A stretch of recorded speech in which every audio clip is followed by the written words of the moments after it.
जी हाँ, मतदाता भाइयों बहनों एवं हमारे तमाम हम उम्र साथियों, बिगुल बज गया।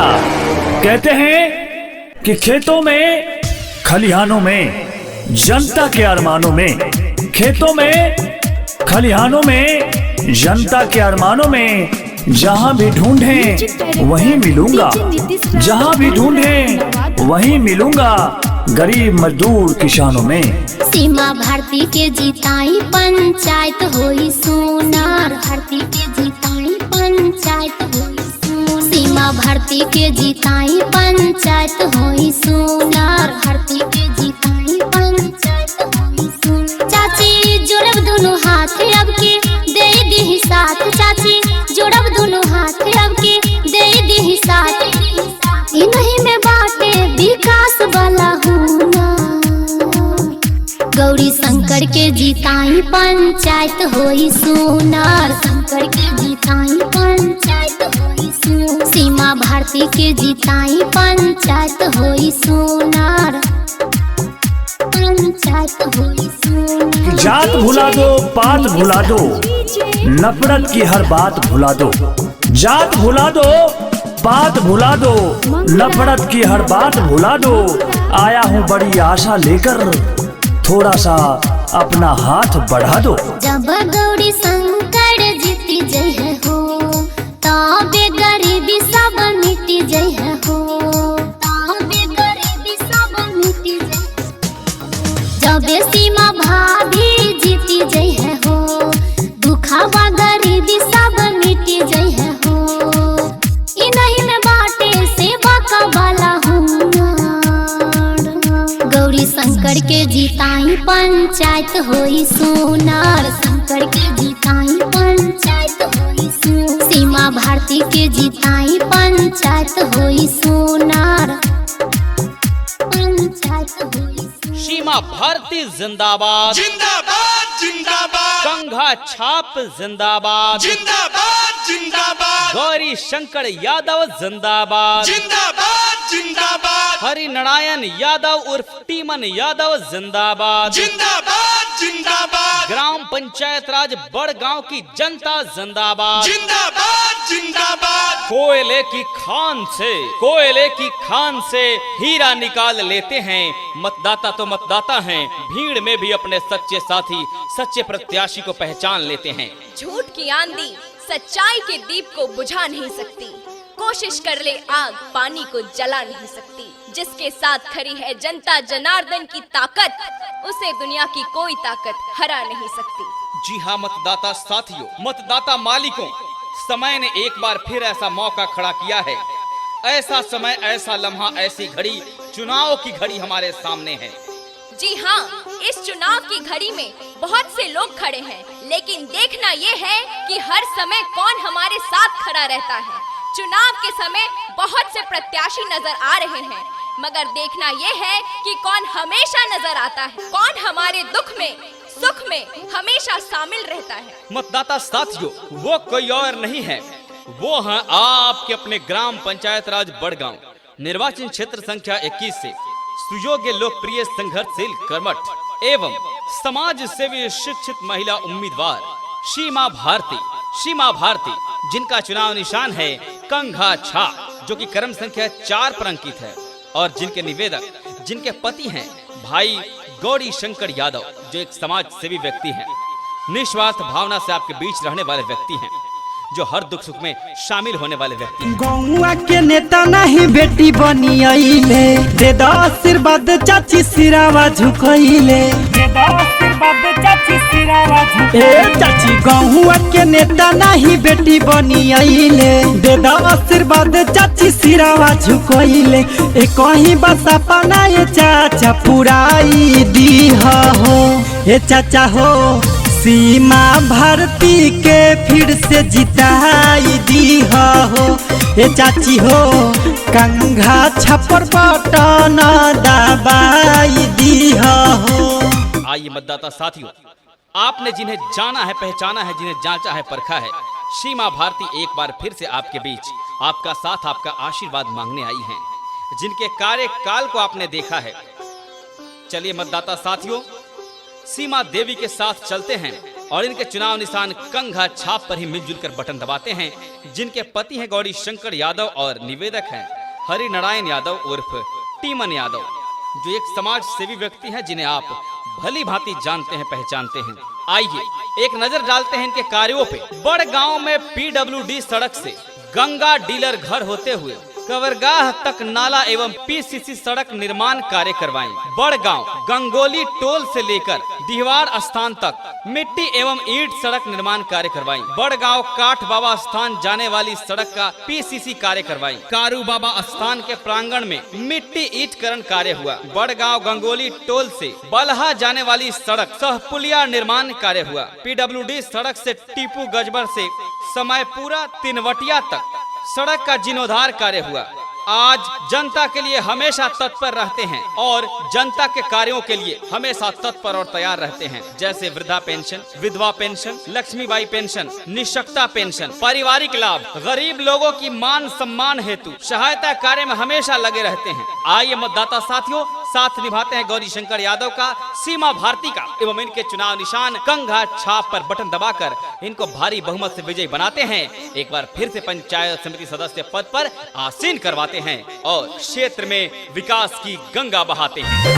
अपना पंचायत गौआ के ही है बाटे आस, साथ दिहे सुख और दुखावा में बाट इन्हीं पर विश्वास। अपना पंचायत गौआ के ही है बाटे आस, साथ दिहे सुख और दुखावा में बाट इन्हीं पर विश्वास। एक ही बात अपना ये चाची पुराई दी हो, ये चाची हो सीमा भारती के फिर से जिताई दी हो, ये चाची हो कंघा छपर बटन दबाई दी हो। आपके बीच की लाडली हूँ, ऐसा बिगुल बजाऊंगी, अपने कार्यों के बल पर एक सच्ची प्रत्याशी कहलाऊंगी। जी हाँ मतदाता साथियों, झांसे में नहीं आएंगे, सीमा भारती को फिर से जिताएंगे। आपका साथ, मेरा प्रयास, पंचायत का विकास। जी हाँ मतदाता साथियों, विकास किए हैं, फिर से विकास करेंगे। ग्राम पंचायत राज बड़गांव निर्वाचन क्षेत्र संख्या 21 से आपकी अपनी सुयोग्य, कर्मनिष्ठ, कर्मशील, लोकप्रिय, ईमानदार एवं जुझारू महिला प्रत्याशी हैं आपकी अपनी जांची परखी सीमा भारती जी। जी हाँ मतदाता साथियों, आपने सीमा भारती जी को जाना है, पहचाना है, जांचा है, परखा है और ये समय फिर से अपने अधिकारों को जानते हुए एकमात्र ऐसे प्रत्याशी के चयन का है जो कि जांचा, परखा, जाना, पहचाना है, जिसके कार्य की शीलता आपने देखी है, जिसके प्रयत्नों को आपने जाना है, जिसने आपके क्षेत्र में विकास किया है।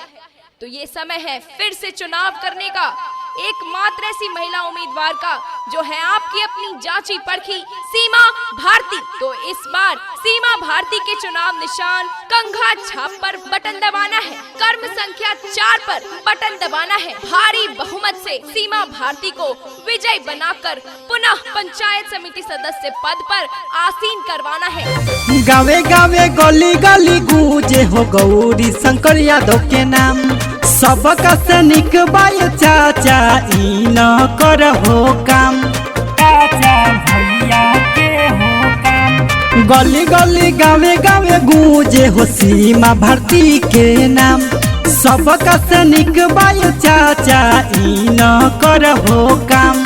कंघा छापर अब की बटन दबाई दी हो, ये चाचा हो सीमा भारती के फिर से जिताई दी हो, ये चाची हो कंघा छपर बटन दबाई दी हो। सीमा भारती जिनके निवेदक हैं हरि नारायण यादव उर्फ टीमिन यादव जी, जो कि आप सबके बीच रहने वाले एक समाज सेवी व्यक्ति हैं। सीमा भारती जिनके पति हैं श्री गौरी शंकर यादव जी, जो कि आप सबके बीच रहने वाले एक लोकप्रिय समाज सेवी व्यक्ति हैं, जिन्होंने निरंतर तत्परता से आपका सहयोग, आपका साथ हर परिस्थिति में आपके साथ रहकर दिया है। ये समय है अपने धर्म को निभाने का, अपने अधिकार को जानने का और उसको जानते हुए एक सच्चे और अच्छे प्रत्याशी का चयन करने का। जी हाँ मतदाता साथियों, आप निर्णायक हैं अपने क्षेत्र में होने वाले हर प्रगतिशील कार्य के। तो इस बार चलना है सीमा भारती के साथ, फिर से सीमा भारती के साथ चलकर उनको सहयोग देते हुए कंघा छाप पर बटन दबाएंगे, क्रमांक संख्या 4 पर बटन दबाएंगे। जी हाँ मतदाता साथियों, कंघा छाप जो कि ईवीएम मशीन के क्रमांक संख्या 4 पर अंकित है। तो इस बार मेरा, आपका, हम सबका बटन कहाँ दबेगा? जी हाँ, कंघा छाप पर दबेगा और फिर से एक बार भारी बहुमत से सीमा भारती जी को पंचायत समिति सदस्य पद पर आसीन करवाना है, विजयी बनाना है। आइल बानी रउए गौआ परतानी हम त पहुआ, अपना की बेटा बहके ऊंचा करी हो चाचा नहुआ। और जोरी कहे नी चाचा इनके नहीं तू भुलई हो, सीमा भारती के जितई हो समिति बनई हो। कंघा छाप पर सुना चाची बटन दबई है। 5 साल के बाद आइल बा इलेक्शन, हम सबके मिलजुल के लेवे के बा एक्शन, करके थोड़ा सा जोर घटाओ तन का सा फ्रैक्शन, तब जाके होई सही उम्मीदवार के सिलेक्शन। तब भूले के बा ना भुलाए के बा, जे भुलात होई ओकरो के याद दिलाए के बा कि अब की बार बहकावा में नइखे आवे के आ सच्चा प्रत्याशी के साथ निभावे के बा। तब भूले के नहीं खे आ साथ निभावे के बा सीमा भारती जी के, जिनकर चुनाव निशान बा कंघा छाप, जे की ईवीएम मशीन के क्रमांक संख्या 4 पर अंकित बा, जिनकर निवेदक बारन हरि नारायण यादव जी उर्फ टिमन यादव जी, जे की पत्नी बारन गौरी शंकर यादव जी के, जे की रउआ सबके बीच रहे वाला एक समाज सेवी व्यक्ति बारन, जे की रउआ सबके बीच लोकप्रिय बारन, जे की रउआ सबके खातिर हमेशा सहयोगी रहलन। त इस समय बा अपन धर्म के जान के एक सच्चा प्रत्याशी के चयन करे के। त चली सीमा भारती के साथ फेरों से एक बार सीमा भारती जी के पंचायत समिति सदस्य पद पर आसीन करवाना है। आसीन करवावे के बाद इस बार कंघा छाप पर बटन दबाकर क्रमांक संख्या 4 पर बटन दबा के, कंघा छाप पर बटन दबा के फेरों से एक बार सीमा भारती जी के पंचायत समिति सदस्य पद पर आसीन करवावे के बाद विजयी बनावे के बाद। सुना चाचा सुना चाची करिले गोहार हो, सुना चाचा सुना चाची करिले गोहार हो, अपना सीमा भारती के जी तई है अब की बार हो, अपना गौरी शंकर यादव के जी तई है अब की बार हो। अरे कन्या कन्या कहाँ बारू, तनी एक गिलास पानी ले आवा। ली माँ जी। यहाँ रख द आ बैठ। ए माँ जी, अब की बार किनका के वोट देवे के विचार करतानी? ये पंचायत चुनाव में तो बहुत लोग खड़ा बारे, ऐसन कौन प्रत्याशी होवे जिनका पर विश्वास करल जा सकता? अरे कन्या हम का बताई, हम तो अपने बड़ा चिंतित रहिले कि अब की बार के ऐसन प्रत्याशी बारे कि हमनी के दुख सुख में शामिल होए वाला होखे, हर घड़ी हमनी के बीच रहे वाला होखे, आ हमनी के हर समस्या के सुने वाला होखे, समझे वाला होखे, आ समाधान करे वाला होखे। सीमा भारती के जितावे के बाहो, कंघा छाप पर बटन दबावे के बाहो, गौरी शंकर यादव के जितावे के बाहो, कंघा छाप पर बटन दबावे के बाहो। घूमी घूमी ई सबको बता देना है, घूमी घूमी ई सबको बता देना है। कंघा